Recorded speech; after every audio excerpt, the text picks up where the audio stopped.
न स्नेहाचरणं प्रयान्ति भगवन् पादद्वयं ते प्रजा हेतुस्तत्र विचित्रदुःखनिचयः संसारगोराणवः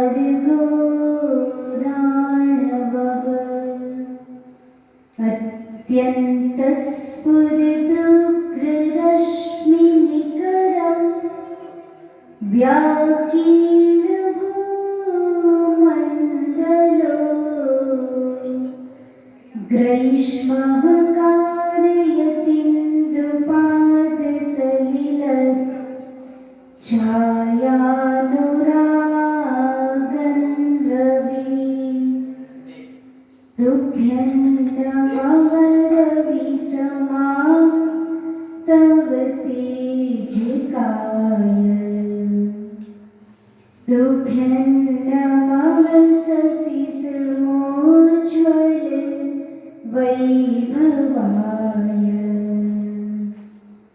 तुभ्यं नमो दुरितजाल विनाशनाय तुभ्यं नमो गुरुविराग शिवप्रदाय।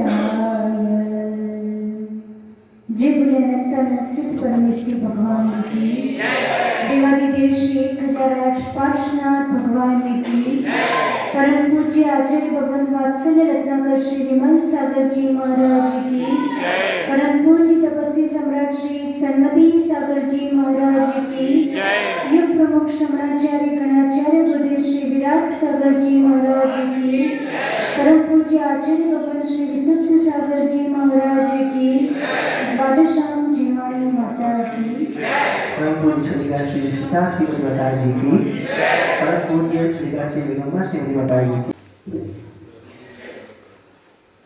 Today is very pious occasion. We all together here for worshipping of Lord Shantinath. Sometimes हमको ऐसा लगता है कि शांतिनाथ विधान यानी कभी कभी कहीं कहीं हम अटक जाए तो शांतिनाथ विधान कर लेना चाहिए, क्योंकि शांतिनाथ भगवान के नाम में ही शांति छिपी हुई है।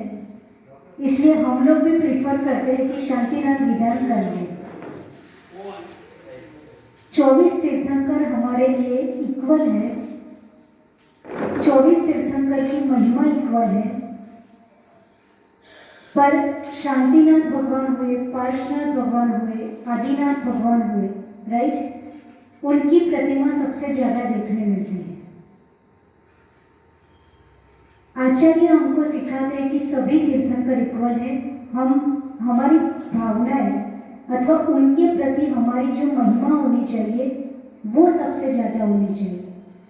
आज सभी लोग शांतिनाथ विधान करने के लिए यहाँ पे आए हैं। शांतिनाथ भगवान कितने पद के धारी थे? कितने पद थे शांतिनाथ भगवान के पास? हाँ? 3 की 5?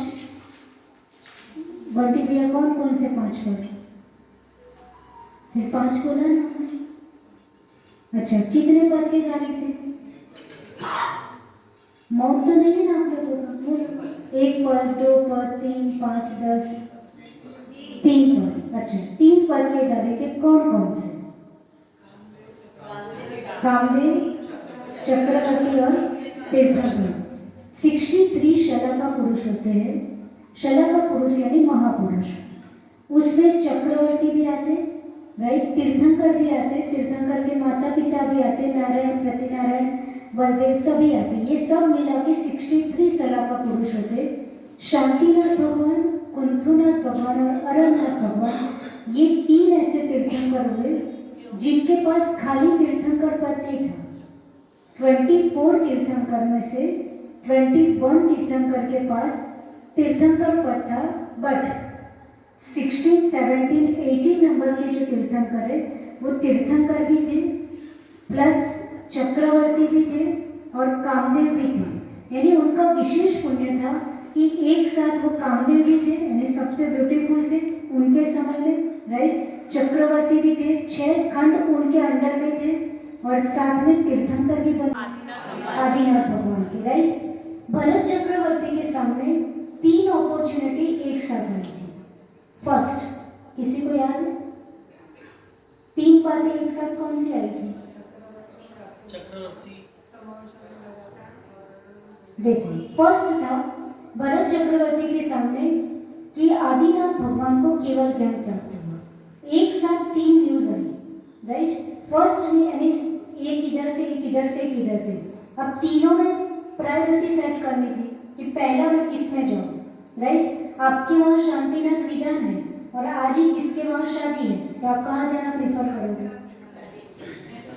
सही सही बोलना, ऐसा नहीं भगवान और हम जिनवाड़े बैठे तो आप हमको अच्छा लगे वैसा बोलो, राइट। अब शादी में जाते हो, पर भरत चक्रवर्ती जो 6 खंड का हेड था, राइट, उसके सामने 3 न्यूज एक साथ। फर्स्ट, आदिनाथ भगवान को केवल ज्ञान हुआ। दूसरा, उसकी आयुधशाला, आयुधशाला का मतलब होता है जहाँ पे अस्त्र शस्त्र रखे जाते हैं, उस शाला का नाम आयुधशाला।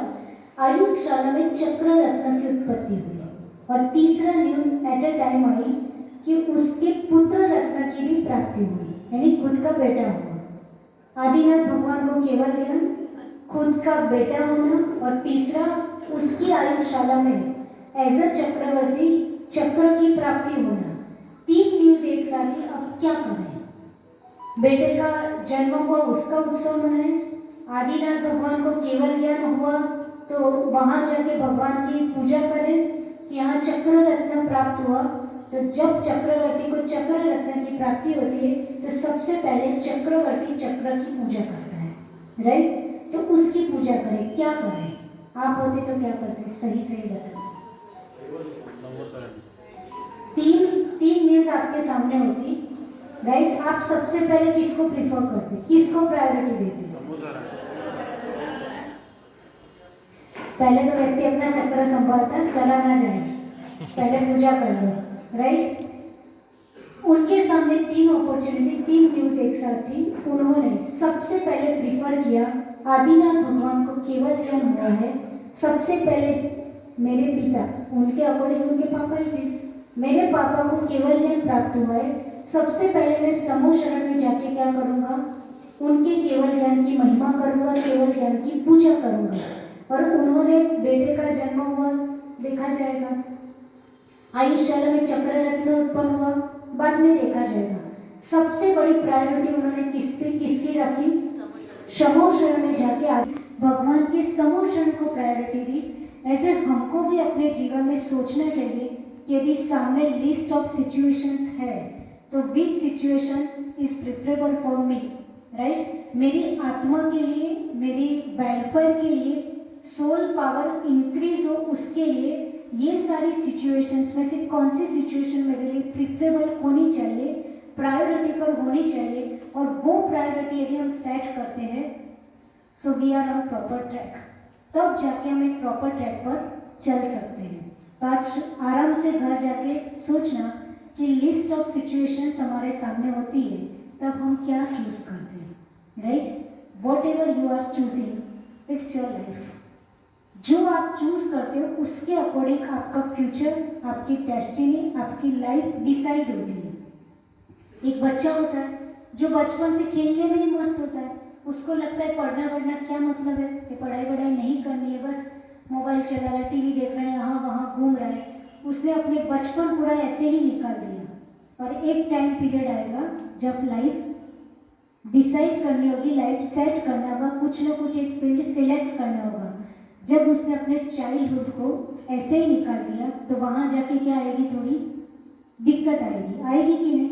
ऐसे ही हमने पूरा मनुष्य भाव, जीन शासन अथवा जैन कुल में जन्मे, वो ऐसे ही निकाल दिया। तो फिर आगे जाकर के जब नया कॉस्ट्यूम मिलेगा तो वो कॉस्ट्यूम किसका मिलेगा? या तो नारकी का मिलेगा या तिर्यंश का मिलेगा, राइट। देव की पॉसिबिलिटी कम हो जाती है। हम खुद ही अपनी आत्मा से पूछे कि हम कौन सा ऐसा काम करते हैं कि अगेन नेक्स्ट टाइम हमको मनुष्य भाव मिले, राइट, अगेन हमको नेक्स्ट टाइम फिर से देव गति मिले, तो हमारी आत्मा ही हमको बोल देती कि अभी कोई लायक नहीं हो तुम, फाइन।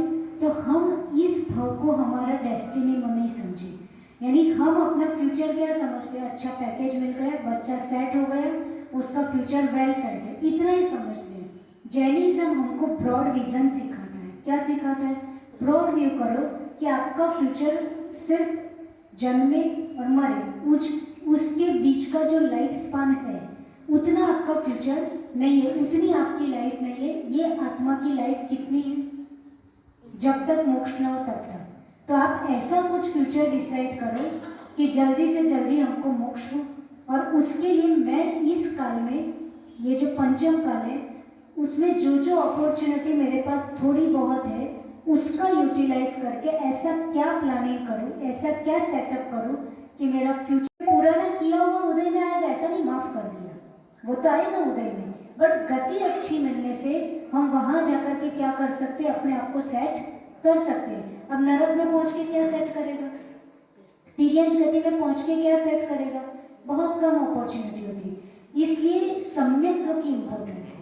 ये आप इतनी सारे लोग मिलकर पूजा कर रहे हैं, मैं पूछूं आपका सम्यक दर्शन है कि नहीं, राइट? सम्यक दर्शन आपके पास है कि नहीं? यानी कोई सम्यक दृष्टि पूजा कर रहा है और कोई मिथ्या दृष्टि पूजा कर रहा है, तो दोनों की पूजा में क्या डिफरेंस होता है? पता तो होना चाहिए ना। रोज सम्यक दर्शन की महिमा समझते हैं, सम्यक दर्शन की इम्पोर्टेंस बहुत है लाइफ में, कि तीर्थंकर को भी स्पेशल फैसिलिटी मिल जाती है नरक जैसी जगह में 6 मंथ्स के लिए। तो what is the difference between the worshipping of सम्यक दृष्टि एंड मिथ्या दृष्टि? मिथ्या दृष्टि और सम्यक दृष्टि की पूजा में क्या डिफरेंस होता है? मिथ्या दृष्टि कैसे पूजा करता होगा, सम्यक दृष्टि कैसे?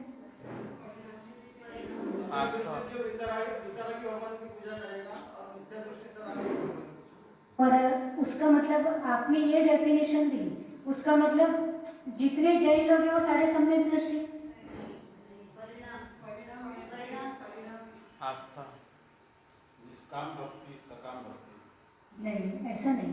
ये तो श्रीपाल राजा और नैना सुंदरी ने भी तो एक गोल जाना पड़ा कि लोग क्या करेंगे, लोग मेरी कुटिंग करेंगे। लोगों की सोच सोच के वो क्या करता है, जीवन भर धर्म से क्या रहता है, दूर रहता है। मेरी बेटी की शादी हो जाने तो उसके बाद मैं क्या करूँगा, आलू प्याज का त्याग करूँगा। भाई उससे क्या तुम्हारा प्रयोजन, उससे क्या हो जाएगा? तुम आलू प्याज नहीं खाओगे तो क्या बेटी शादी नहीं करेगी? आलू प्याज खाओगे नहीं तो क्या बेटी शादी नहीं करेगी? तुम खाओ ना खाओ, आओ ना आओ, उसकी शादी होनी है, राइट? तुम रात्रि भोजन नहीं करोगे तो जो दूल्हा है वो क्या रिसेप्शन में से चला जाएगा, वो नहीं कर रहा है? नहीं, तुम आओ ना हो, सगा भाई भी नहीं आया, जो होना है वो होता ही है। तो दूसरों के लिए हम क्यों अपनी जीवन खपाएं?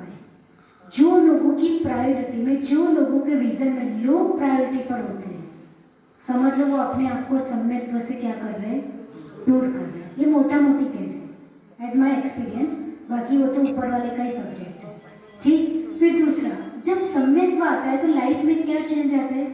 लोग तो एज इट इज रहते हैं, संसार में है, फैमिली है, सब कुछ है, लोग हमारे विजन में है, लोग हमारे आसपास है, पर लोगों के साथ देव शास्त्र गुरु भी क्या आ जाते हैं, प्रायोरिटी पर आने लगते हैं। तब जाके व्यक्ति क्या होता है, लगता है कि सम्यक्त्व की ओर आगे बढ़ा। यानी अभी तक लोग प्रायोरिटी पर थे, अब लोगों के साथ साथ क्या प्रायोरिटी पर आ गए, देव शास्त्र